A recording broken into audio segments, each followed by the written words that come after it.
There's something almost sacred about early mornings. You wake up before the world does. The house is still. You reach for your favorite coffee mug, the one with the little crack near the handle, and you sit in that familiar chair by the window where the light always lands a certain way. Birds outside are already awake, but inside it's just you and the silence. And then you catch your reflection, not just in the mirror on the wall, but in your thoughts. You glance at yourself, not really to check your face, but more as a quiet ritual, a way of asking, am I still the same person I was yesterday? But let me ask you something deeper. What if the answer to that question has been shaped, not by who you are, but by who you've been for so long? You've stopped noticing the difference.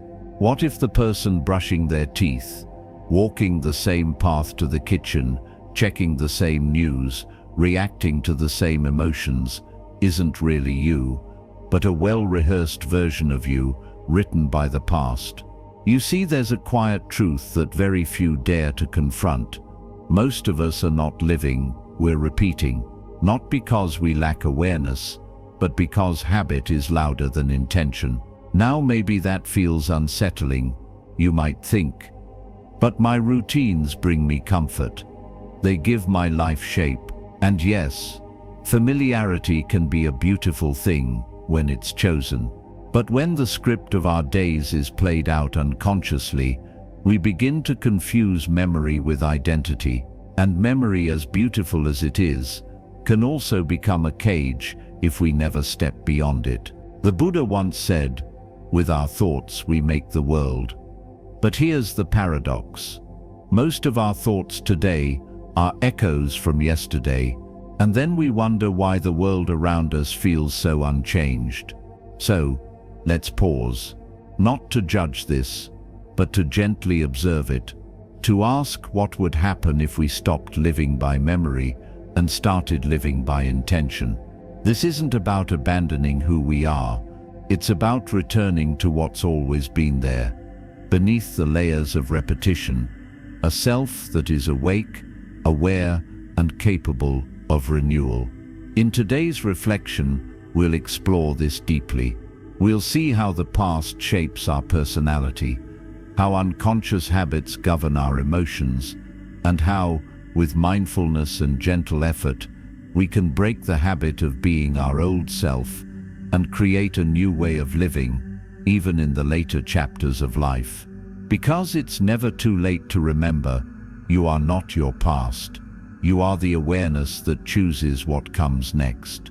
1. Your mind is living in the past.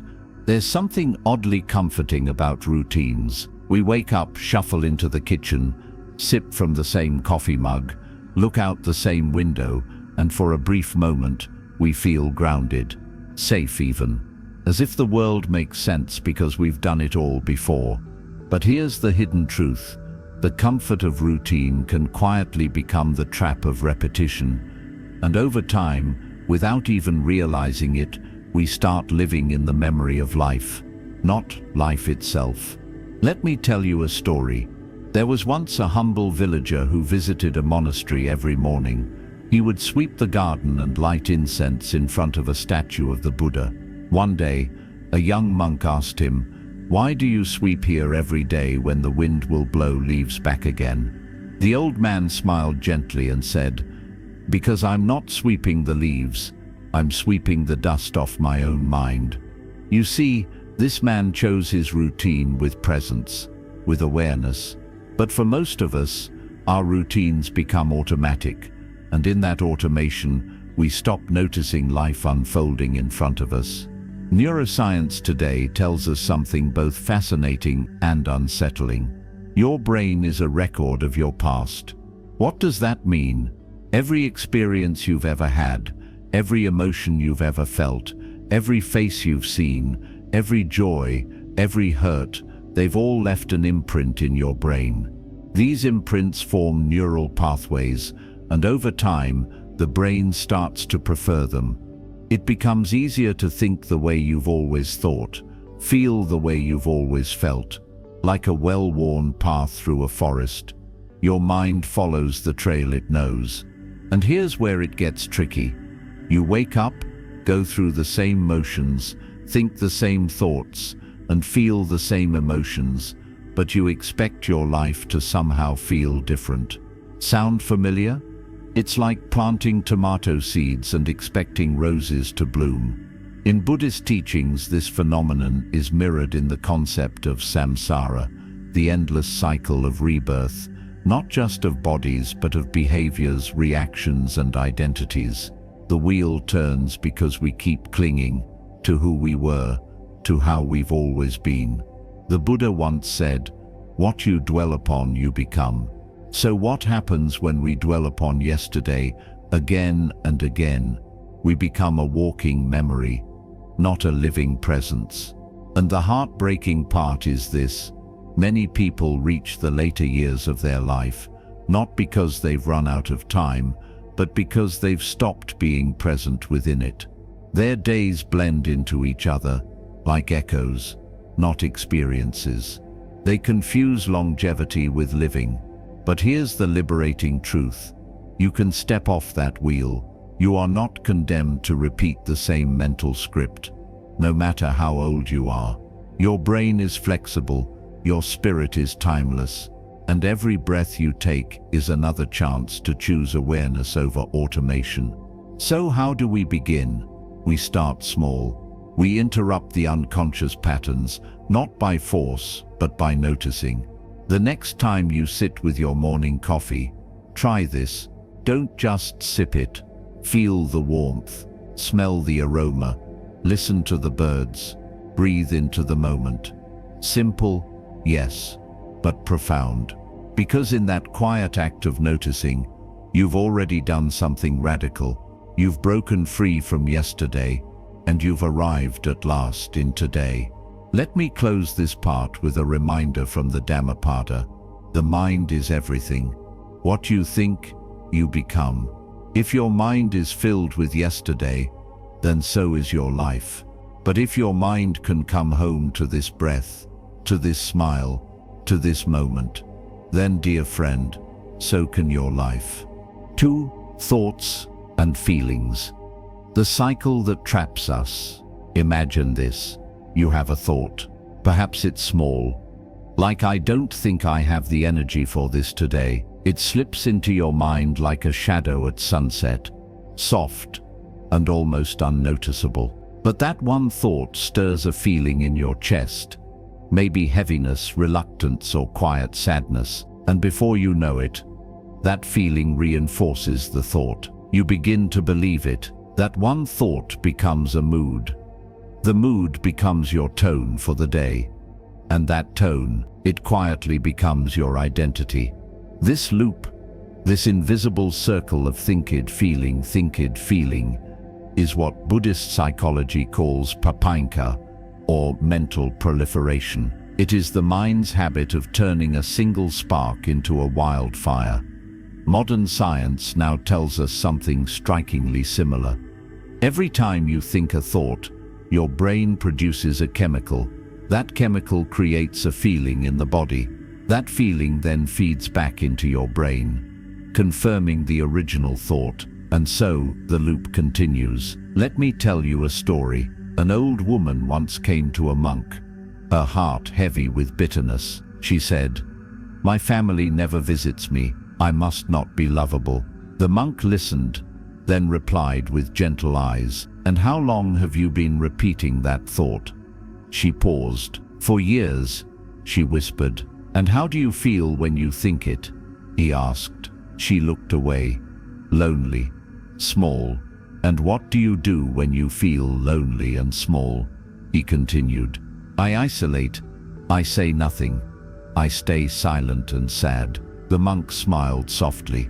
"Then your thought created your feeling, and your feeling created your silence. Your silence confirmed your thought, but none of it was necessarily true." That, dear friend, is the subtle trap we all fall into, especially as we age. We carry old wounds, old beliefs, old disappointments, and without even realizing it, We think them again, we feel them again, we relive them, not because they're still happening, but because we haven't stopped the cycle. The Buddha said, "All that we are is the result of what we have thought. The mind is everything." But he also offered a way out. When mindfulness is present, truly present, it severs the feedback loop. It allows you to observe your thoughts without believing every one of them. It helps you see your feelings without sinking into them.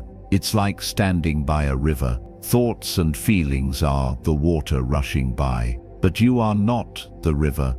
You are the one watching it flow. Here's something you can try. The next time a negative thought arises, like "I'm too old to change," or "no one really needs me now," pause. Don't argue with it. Don't judge it. Just say, "That's a thought." Then breathe. Ask yourself, is this thought helping me open or close, expand or shrink, heal or hurt? You may be surprised how much space opens up in that simple act of naming. Because when you name the thought, you reclaim your role as the observer, not the prisoner. It's in this very moment, right here, right now, that you can interrupt the cycle. One breath at a time. Let us return to the wisdom of the Dhammapada once more. Let go of anger. Let go of pride. When you are bound by nothing, you go beyond sorrow. You are not your emotions. You are not your thoughts. You are the witness. And the witness is always free. 3. Most of who you are is unconscious. There's a quiet tragedy many people never name, the realization that we've lived much of our lives on autopilot, not because we didn't care, not because we lacked dreams or values, but because somewhere along the way, habit became more comfortable than curiosity, and repetition became easier than reinvention. Modern neuroscience offers a startling statistic. By the age of 35, 95% of who we are is a set of memorized thoughts, emotional reactions, behaviors, and beliefs, running like software in the background. Let that sink in. It means that for most people, by the time their hair begins to gray or their children have grown, they are no longer making choices, they are reenacting scripts. Scripts written by childhood, by trauma, by culture, by fear. Scripts repeated so often, they feel like personality, but in truth, they're just patterns. And here's the danger: when you no longer realize that the script is optional, it becomes your prison. In Buddhism, there's a word for this: sankhara, mental formations, tendencies, conditioning. The Buddha taught that sankharas are not evil, they are natural, but they must be seen clearly to be released. If not, they become the invisible hand shaping your reactions,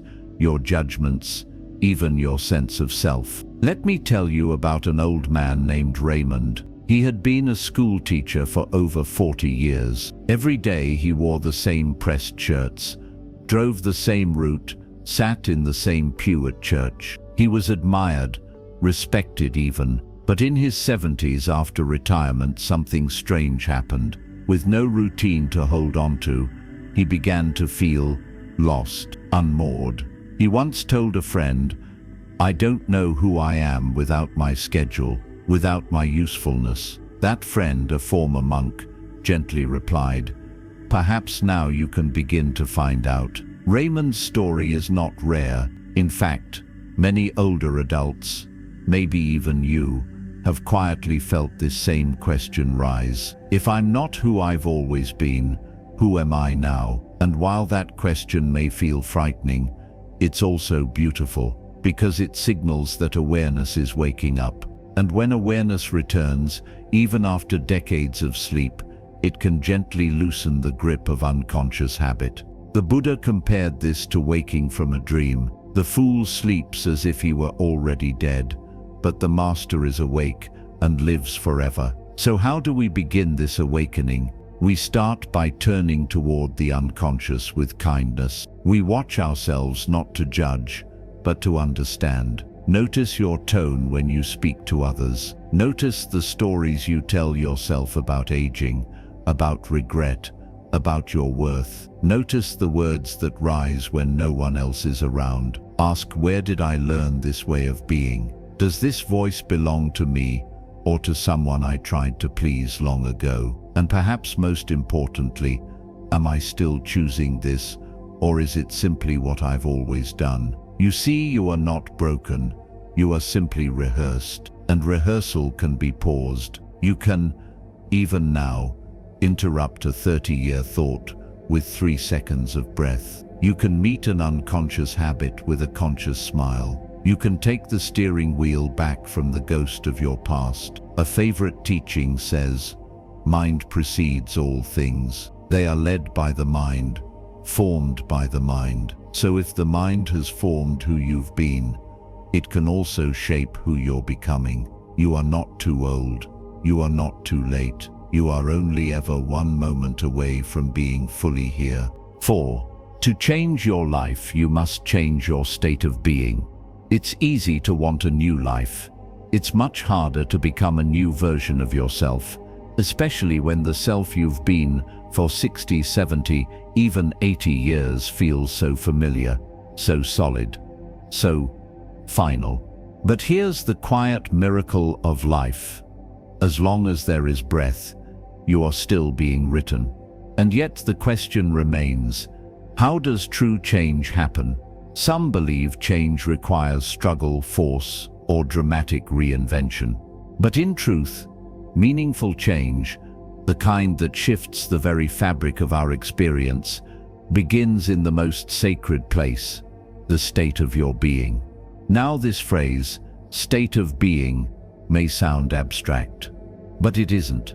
It's simply the combined vibration of your thoughts, your feelings, and the energy you carry into the present moment. Let's unpack this gently. If you wake each day with thoughts of regret, if your heart carries the heavy pulse of disappointment, if your body tightens with quiet fear about what's ahead, that becomes your state of being. And whether you know it or not, it becomes the lens through which life is seen, felt, and responded to. It is not magic. It is not punishment. It is cause and effect. The Buddha expressed it clearly. With our thoughts we make the world, speak or act with a corrupted mind, and suffering follows. Speak or act with a pure mind, and happiness follows you like a shadow that never leaves. This is not just poetry, it is instruction. In today's language we might say, life doesn't respond to what you want, it responds to who you are being. There's a story of a woman in her 60s who came to a meditation retreat after her husband of 40 years passed away. Grief, of course, had taken her over, but so had a sense of identity loss. She wept. I don't know who I am without him. A teacher placed a smooth stone in her hand and said, then let's find out who you are when you're simply present with this moment, this breath, this hand. And in that moment, quiet, trembling, raw, she began to rebuild not a new life, but a new state of being. One grounded not in role or memory, but in now. This is the hidden doorway for all of us. You don't have to be younger. You don't have to be stronger. You don't even have to be confident. You simply need to ask, who am I being right now? Am I being hopeful or guarded? Am I being loving or resentful? Am I being present or caught in thought? Because whatever you're being is what you're broadcasting, and the world around you responds. And this is the grace of the Dharma, you can shift your being in a single breath. Inhale deeply. Feel the air enter like an offering. Exhale slowly. Let go of tension, of identity, of what should be. Notice the space that opens. That space, that stillness, is the ground from which a new life can begin. A Buddhist monk once said, peace is not found by rearranging the world, but by realizing who you are beneath the chaos. So if you truly want change, not just better circumstances, but a new rhythm of living, do not begin by rearranging your outer world. Begin inside. Change your thoughts to be less punishing, more patient. Change your feelings to be less recycled, more honest. Change your breath to be less rushed, more reverent. And over time, your state of being will shift. And when your being shifts, your life, gently, quietly, inevitably, changes with it. Because the truth is, you don't have to become anything. You only need to remember the peace you were born with and return to it. Conclusion. Rebirth is not just metaphysical, it's mental. And so morning comes again, soft, unassuming, like it always does. The sky slowly turns from ash to gold as light stretches itself across the walls of your quiet room. You move as you always have, the creak of the floorboard under your heel, the gentle clink of your mug, the familiar sigh that escapes your lips without even realizing it. You sit by the same window. You see the same trees, and once again, as if by some ancient instinct, your eyes meet their own reflection in the mirror. But something is different now. Not outside, not in the mirror, not in the house. No, the change is quieter than all of that. The shift is internal, gentle, barely perceptible, unless you're really listening. Because this time, as you see your face looking back at you, the creases deeper, the hair softer, the gaze a little more still. You don't simply say, "There I am." You ask, "Who am I becoming today?" And just like that, without effort or force, you have stepped out of memory and into possibility. Throughout this journey, we've uncovered something both astonishing and deeply human, that the past, with all its stories, routines, and old emotions, doesn't just sit quietly behind us. It often walks ahead of us, placing its footprints where we are about to step. Our thoughts, repeated again and again, become feelings. Those feelings cycle back and shape our thoughts, and over time, we begin to confuse who we were with who we are. We live from scripts we didn't consciously write, inherited beliefs, rehearsed reactions, quiet fears that no longer belong to this chapter of life, but still dictate its rhythm. But here, with breath in your lungs and presence in your heart, you have the rarest of all freedoms, the freedom to choose your state of being. You can become aware of the loop and step out of it. You can interrupt an old thought with a wiser one. You can soften a feeling you've worn for decades with a single act of compassion. You can stop living from who you've been and begin living from who you truly are. The Buddha once said, "Each morning we are born again. What we do today is what matters most." This isn't just poetic, it is deeply practical, because your rebirth doesn't happen only in temples or mystical dreams. It happens quietly, in kitchens and gardens and quiet hallways. It happens when you respond to an old frustration with patience instead of pain. When you take a walk, not to reach anywhere, but to remember you are still alive in this body. When you forgive yourself, not because you've done everything right, but because you finally realize that the old version of you no longer needs to be carried forward. You are not your past. You are not your patterns. You are not your pain. You are awareness. And awareness has the power to choose again. So as this video comes to a close, let it not be the end, but a threshold, a beginning. Not a grand declaration or a dramatic change, but a quiet shift in how you meet yourself. Today, don't simply repeat the familiar. Don't just wake up and go through the motions. Let something in you stretch, like sunlight across your chest. Let something soften, like a burden finally being set down. And let yourself wonder, even just for a moment, What if I don't have to be who I was? Because you don't. Break the habit of being yourself, just for one breath, one choice, one act of stillness. And you may find that the most sacred form of freedom isn't in becoming someone new.